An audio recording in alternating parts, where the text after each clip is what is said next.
తలకు పెట్టుకోవడానికి చేసుకుంటున్నాను నేను. ఇవి పెద్ద ఉసిరికాయ ముక్కలు.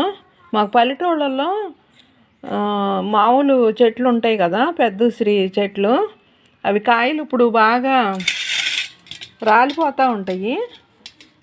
మనకు హైబ్రిడ్ కాయలు అయితే పెద్దవిగా అందంగా ఉంటాయి. ఇవి దొడ్లలో ఉన్న చెట్ల కాయలు ఇవి. ఇగో ఇలా రాలిన కాయలు ఒక 15 కాయల దాకా తీసుకున్నా, చిన్నయ్యే కదా. నేను శుభ్రం కడిగేసి ముక్కలు చేసి వేసాను. ఒక గుప్పుడు గోరింటాకు వేసుకున్నా.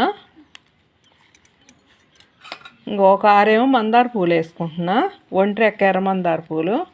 ఇవన్నీ మిక్సీ వేసేసుకుని ఉంచుకుని తెల్లారగట్ట 4ంటికి అలా తలకు పెట్టుకుంటాను. 1 గంటన్నర ఉంచుకుని కడిగేసుకుంటా తల. ఇదే పేస్టుని కొబ్బరి నూనెలో వేసి కాసి ఉంచుకున్నా, తలకి ఎప్పుడన్నా రాసుకోవటానికని.